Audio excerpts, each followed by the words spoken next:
Hello everyone, आज के इस वीडियो में हम डिस्कस करेंगे आईई यूडोव की प्रॉब्लम्स इन जनरल फिजिक्स का क्वेश्चन 1.12 जो कि आप अपनी स्क्रीन पे देख सकते हैं। इससे पहले हम 11 क्वेश्चंस ऑलरेडी डिस्कस कर चुके हैं। आप अगर वो वीडियोस देखना चाहते हैं तो आप डिस्क्रिप्शन में दिए लिंक पे जाके वो सारे वीडियोस एक ही प्लेलिस्ट में देख सकते हैं। तो हम क्वेश्चन 12 डिस्कस करते हैं। तो क्वेश्चन 12 क्या कहता है, यहाँ पे आप क्लियरली देख सकते हो। 3 points are located at the vertices of an equilateral triangle whose sides are equal a. तो 3 पॉइंट्स हैं जिनकी साइड्स क्या है, ए के इक्वल है, और तीनों पॉइंट्स कहाँ हैं, एक ट्रायंगल की वर्टेक्स पे हैं, यानी कि अलग अलग वर्टिसेस में हैं।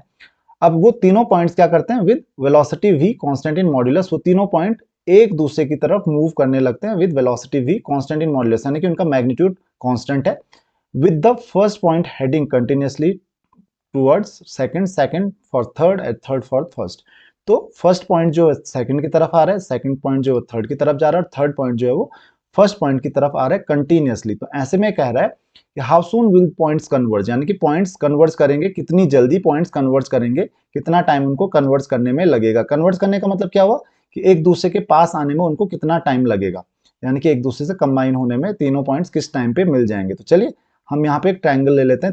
एक ट्रायंगल ले लेते हैं, एक इक्विलेटर ट्रायंगल ले लेते हैं। तो ये हम एक इक्विलेटर ट्रायंगल, काइंड ऑफ एक इक्विलेटर ट्रायंगल यहाँ पे ड्रॉ कर लेते हैं। तो ये एक इक्विलेटर ट्रायंगल हो गया, करेक्ट। इसको एक इक्विलेटर ट्रायंगल हम समझ लेते हैं। अब इस इक्विलेटर ट्रायंगल में, यानी कि ये पॉइंट हो गया ए, ये पॉइंट हो गया बी, और ये पॉइंट हो गया सी।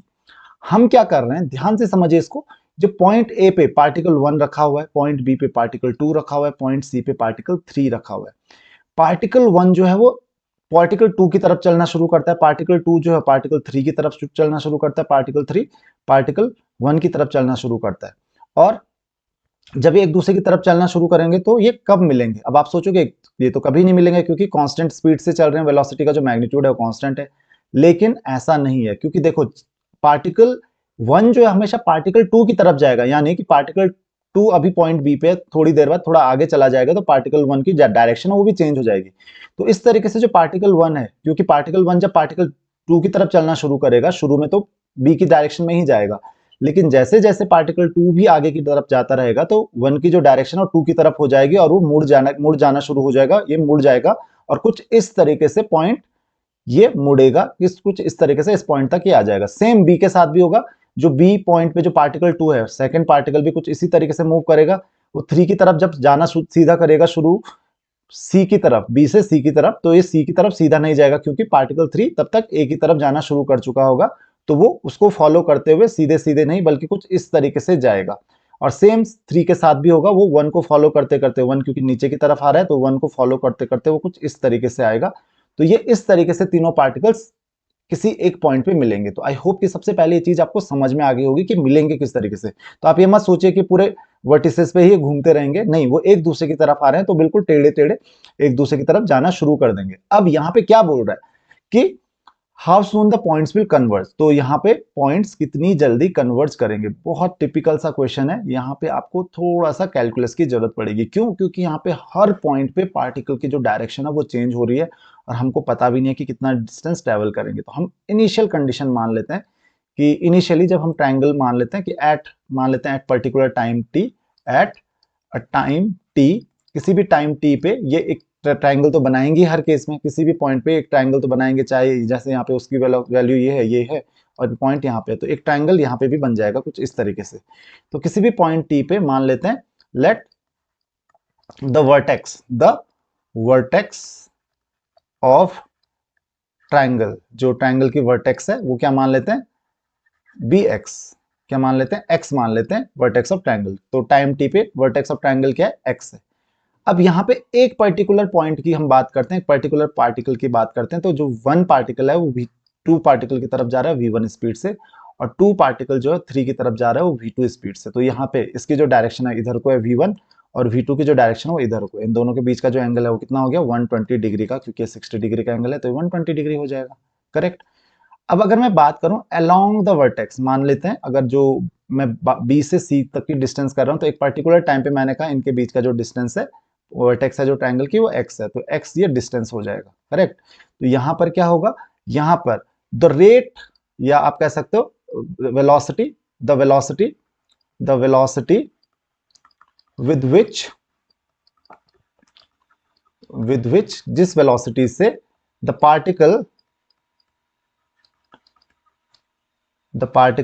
Move towards other particle, towards एक पार्टिकल अदर पार्टिकल की तरफ जाता है, यानी कि सब क्योंकि एक ही स्पीड से जा रहे हैं, टूवर्ड्स अदर पार्टिकल, तो वो क्या हो जाएगा, that is equal to d x by d t, और वो भी क्या हो जाएगा, निगेटिव हो जाएगा, एक्स क्योंकि यहाँ पे नेगेटिव है, एक्स नेगेटिव क्यों हो जाएगा, डी एक्स नेगेटिव क्यों हो जाएगा, क्योंकि जो डिस्टेंस है दोनों के बीच का वो कंटिन्यूसली कम हो जा रहा है, तो जो डी एक्स होगा उसकी वैल्यू धीरे धीरे कम होती जाएगी, तो इसीलिए क्योंकि एक्स की वैल्यू कम होती जा रही, तो change in value of x वो निगेटिव होगा, तो minus d x by d T यहाँ पे मैंने लिया है। अब यहाँ पे आपको एक चीज का ध्यान रखना है, क्या ध्यान रखना है कि जो पार्टिकल 1 जो है वो 2 की तरफ, 2 3 की तरफ और 3 1 की तरफ जो मूव कर रहा है, वो वेलोसिटी ऑफ अप्रोच सबका सेम होगा विद रिस्पेक्ट टू अदर। तो मैं केवल 1 का विद रिस्पेक्ट टू 2 पता करता हूं, तो वो कितना हो जाएगा, that is minus d x by d t, सबका सेम ही होगा, that is minus d x by d t is equal to क्या हो जाएगा, तो जो वेलोसिटी v1 से ये मूव कर रहा है इसकी तरफ, करेक्ट, वेलोसिटी v1, और दूसरा देखिए v2, क्योंकि रिलेटिव वेलोसिटी हमको यहाँ पे करनी पड़ेगी, तो वेलोसिटी v2, तो v2 का जो देखो v2 का एक कंपोनेंट है y का कंपोनेंट और दूसरा हो जाएगा x कंपोनेंट, तो x कंपोनेंट जो होगा मतलब जो अलोंग v1 होगा वो कितने डिग्री पे है, 60 डिग्री पे है, तो क्या हो जाएगा, that is v2 cos 60 degree, तो ये क्या हो जाएगा, v2 cos 60 डिग्री हो जाएगा, तो v1 प्लस इसका cos कंपोनेंट भी होगा, that is v1 plus v2 cos 60 degree. तो आई होप कि आपको इतना समझ में आ गया होगा कि दोनों, इसका देखिए पार्टिकल 1 तो 2 की तरफ मूव कर रहा है, इसी और उसी तरीके से वेलोसिटी v2 का जो एक कंपोनेंट है अलोंग दिस एक्सिस 60 डिग्री पे, वो cos 60 डिग्री उसकी तरफ मूव कर रहा है। और अगर आपको कंफ्यूजन हो रहा है तो मैं आपको v2 का भी बता सकता हूं विद रिस्पेक्ट टू v3, तो आप उससे भी सेम यही चीज कंक्लूड करोगे। तो आई होप कि आपको ये चीज समझ में आ गई होगी कि उसी तरीके से v3 का किस तरीके से मूव करेगा, कि v2 इस तरफ मूव कर रहा है विद वेलोसिटी v2, जो पार्टिकल 2 है वो v2 वेलोसिटी से इस तरफ मूव कर रहा है, और पार्टिकल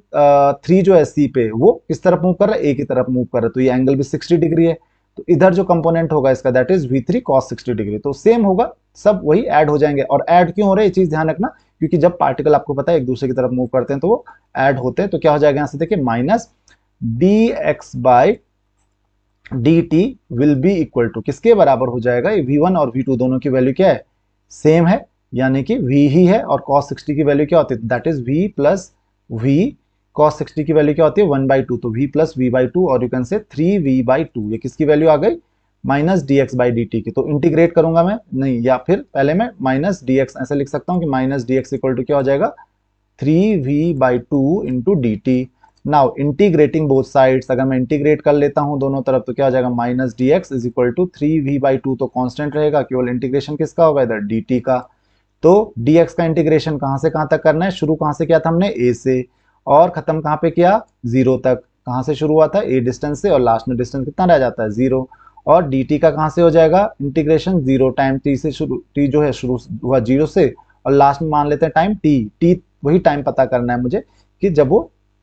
उनके बीच का जो डिस्टेंस है वो 0 हो जाएगा, वो टाइम कितना होगा। तो बस आपको जस्ट यहाँ पे इंटीग्रेशन करना था, और अब आप इंटीग्रेशन कर लीजिए, बहुत सिंपल सा इंटीग्रेशन है, कुछ खतरनाक चीज तो यहाँ पे है नहीं। तो dx का इंटीग्रेशन क्या हो जाएगा, x कहां से कहां तक, ये हो रहा है a to 0, यहाँ पे माइनस साइन है आगे, इक्वल टू क्या हो रहा है 3v/2, और t की वैल्यू कहां से कहां तक लाई कर रही है, 0 to t, तो 0 माइनस माइनस एक्स, ये क्या हो जाएगा a इज इक्वल टू क्या हो जाएगा 3v इंटू टी माइनस 0, ये t minus 0, 3v/2, t minus 0, तो हो जाएगा 3v/t। तो यहाँ से t की वैल्यू आप क्लियरली कैलकुलेट कर सकते हो, ये कितना हो जाएगा 2a/3v, इतना आपको टाइम लग जाएगा, दैट इज 2a/3v। तो आई होप कि आपको ये क्वेश्चन भी समझ में आ गया होगा, थोड़ा सा ट्रिकी क्वेश्चन था। तो अगर आपको अभी भी कोई डाउट है इस क्वेश्चन में तो आप मुझे कमेंट्स में क्वेश्चंस पूछ सकते हैं, उसके अलावा आप मुझे फेसबुक या इंस्टाग्राम पे भी फॉलो कर सकते हैं। नेक्स्ट वीडियो में हम नेक्स्ट क्वेश्चन डिस्कस करेंगे। So see you in the next video, thank you very much.